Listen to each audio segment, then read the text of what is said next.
been to Auckland and back today, so just didn't go home, just came straight here. Well, that's very good. Is Auckland still there? Yeah, it's raining, of course. Miserable weather up there. Yeah, you should have gone to the Coromandel. No. Okay, submission ended. Do you want to take it outside? Correction guy. Okay, we've got about 15 minutes. We've got your written submission, Dion. Cool. And looking forward to you taking us through that. Right, so thank you guys very much, everybody, for coming down to Christchurch to listen to this, everybody who's been speaking today. I think I'm representing Rebuild Christchurch and myself giving this submission. Rebuild Christchurch is an organisation that was founded on the 6th of September 2010, for the people who don't know, well before the February earthquakes happened. We really represent a voice for people of Christchurch to get communication out to them so people understand what was going on. We've got two organisations under our umbrella, so we've got a charity foundation, which is Rebuild Christchurch Foundation, which has actually put about $600,000 of cash into the communities of Christchurch over the last 4 years. We haven't done much over the last 2 years because we've wound down and we're looking at education more than anything else. And then Rebuild Christchurch Limited, which is I'm the director of. My colleague, who's the secretary of the foundation, couldn't come because he's sick.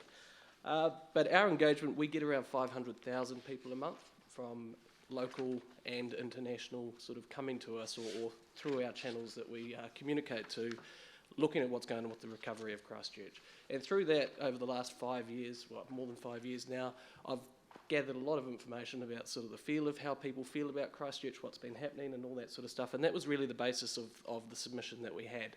We went out and spoke to people through our different mechanisms and things like that and actually wanted to get a feel for the mood. So there's a lot of technical stuff in the actual submission that we spoke about, but actually what I really wanted to talk about today was actually about the culture of what the submission process, the act or the bill might create. So firstly, there are some good things happening in Christchurch with the recovery. There's been some really amazing stuff happen, and from a disaster where we actually were to where we are now, there is actually some good stuff. So that does need to be acknowledged.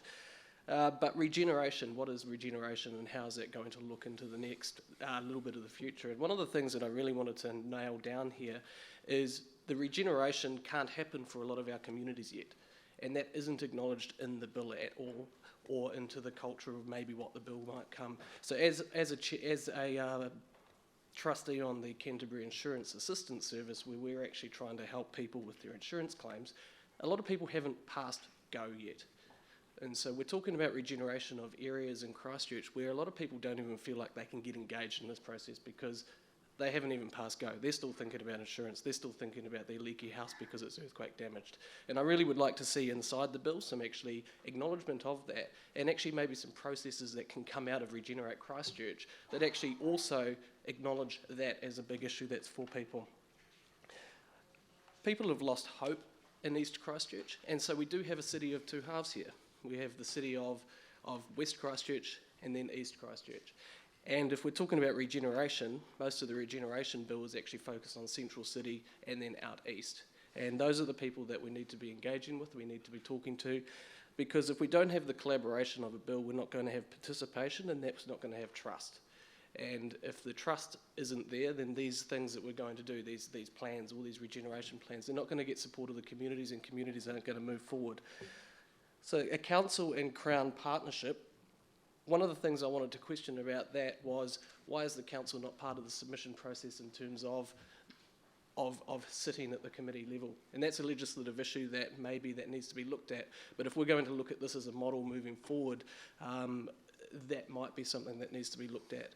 I'm a member of the Parihaka Trust, well, I might be soon, because that's where I lived for a long time. That's where my family's from. And we're doing something very similar to a regeneration for Parihaka at the moment. And that is a conversation we've been having there. So they want representation on some of these things when we go to sort out the Crown settlement and stuff like that. One of the things about the regeneration bill that I've noticed is there's a lot of reference to the minister. And if this is going to be a partnership between the Crown and the Council in terms of regeneration, I think we need to maybe rephrase that to something that's more appropriate to that actual partnership. don't know what those words are yet, and that's a process that maybe we can come down to. But I think there needs to be a better representation to what the minister actually means, and actually why is that still in there, where it's just basically taken out from the old bill, which is the ChCh Act, and moved into there.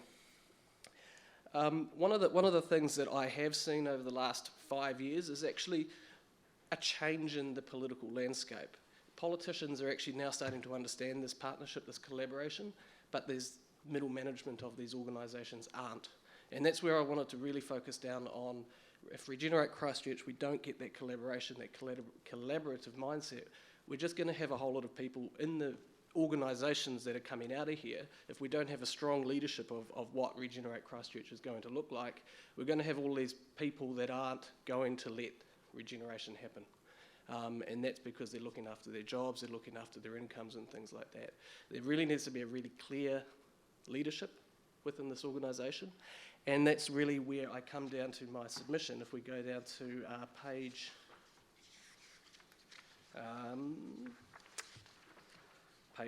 9, DPMC and the Canterbury unit. Now this is one of the things that really bugs me, and I still haven't got any information out of many people about what it actually means.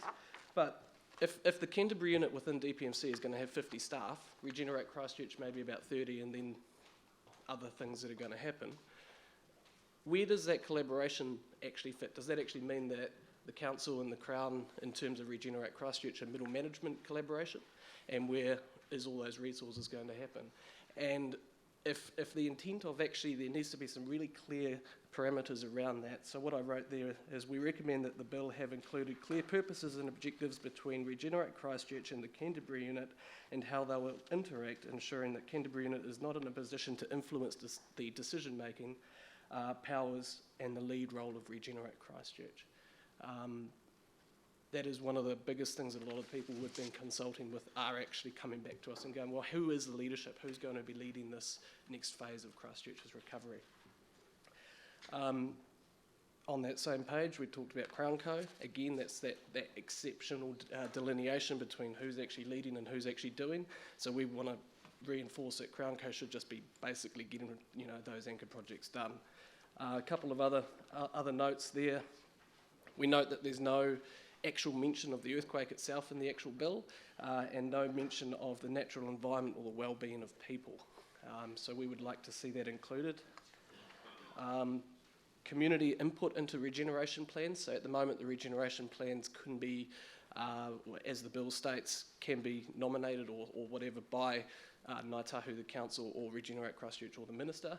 We would actually like to see a process put in there where actually communities can actually look at participating into that and actually saying, there's our, like we had the Sydenham people here before, we believe that there should be a process that's actually in place where people can say, okay, we want those regeneration plan or act enforced, and actually make something happen of that. And there's a whole lot of notes in there. One of the other, if you go to page 6, interpretation clause 4, ministerial powers under the Act should no longer rest with a single minister. So reinforcing what I was just saying before, it should also include, the Minister of Local Government, or at least the Mayor somehow. I'm not exactly sure how that will work legally. There's a whole lot of other points there, but they aren't important for that because you can read them. Access to Crown land. Okay, so this is one of the other things that's really, really important for what we've done. I just hosted a television show that was looking at the recovery of East Christchurch. One of the things that people are really, really passionate about East Christchurch and the recovery there, but whenever you talk to them about their ideas, they go, well, it's never going to happen anyway because the government's not going to let it happen. But we've got an opportunity now to actually enable small projects to happen through Regenerate Christchurch potentially, or through LINZ, or whoever is going to do this, to actually put small wins on the board and actually start to engage our communities back into that. So small little projects, allowing access to that land in the first instance will go a long way. Making it safe, I think, has been done by Sarah, and it's going to be done by LINZ. And don't withhold the access, and that's on page 7. And on page 8, we sort of talked about the biggest opportunity for Christchurch, the implementation on the integrated vision for the Avon River and Otakaro lands as a whole, so that the greater Christchurch communities can actually get involved in that. And I think that's really a big crux of where Regenerate Christchurch can really get some good things happening. And that was pretty much what I had to say here. There was one point I really just want to go back to: strengthen the RC mandate, or the Regenerate Christchurch mandate, so that it actually Regenerate Christchurch is the leader, or is the lead role here, in proper collaboration with the council and the Crown. That real sticky point there with the Crown, or sorry, DPMC, is going to derail potentially that lead role. And if we want to make a good effort of this, and actually want to make sure that Christchurch regenerates and actually has really good a good recovery over the next 5 years, we don't need that to happen. Thank you. That's all. Dion, thanks very much. Members, are there questions? Eugenie.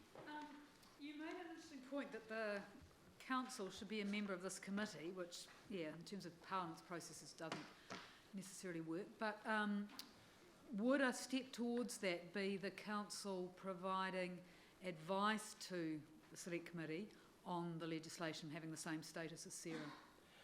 I think something needs to be done. I think if in the true sense of this collaboration, you've got the City Council, who's meant to be a partner in this new Regenerate Christchurch, having to do a submission the same way that us from the community are doing it. And I don't think that's a good look for goodwill.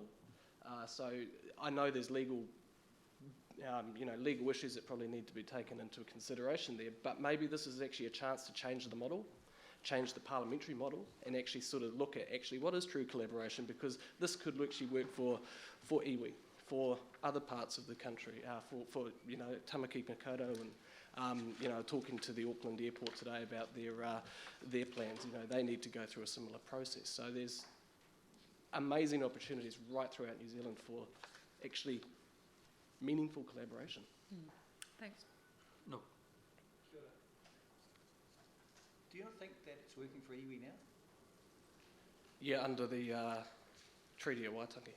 Yeah, but in a way, yes. But even when you look at the partnership, like earlier this morning, the council actually submitted whether they should have or not. I mean, it's nor here or there, but Ngaitahu were also there as well, and they actually talked about the fact that because they are one of the three, which you actually left out because you only mentioned two, and how that true partnership at mana whenua level, and then at the iwi Tirunanga level, which also brings in the treaty. Yeah. There's definitely, I think, some work that actually, I think there's some good opportunities there to actually do some really clever stuff with legislation. Okay. Matt. Yes, like your comment, so had the Mayor and Chief Exec come in for their submission, and just reading it back, because I think we're forgetting the work that's happened to this date. So, the idea of them not sitting around here, they haven't been able to input. So, just wondering your view. Our staff have been working closely with Sarah on Regenerate Christchurch, and we are aligned. That's a pretty clear statement, isn't it? Is it a clear statement, or is it a political statement? That's what you've got to ask yourself. I think there's, from a feeling that I get, there's a lot of political statements being used, but it's more the intent and the culture that creates ongoing. So, for say Regenerate Christchurch, why is the Crown not making a submission to this process potentially if it's going to be that partnership? That's kind of where I'm kind of getting at with that, and really what I would like to see is that real true collaboration, if it's going to happen that way, actually creating and setting a precedent of a culture that actually that actually moves forward with Regenerate Christchurch and all the other organisations that stem off from that, so that actually the public of Christchurch, the people that it's actually meant to be for, buy into that and actually feel like they're part of it, and then makes life easier for these plans that need to be implemented. I mean. That appears to be it, Dion. Thank you very much. Cool. We appreciate your written submission. Appreciate you taking the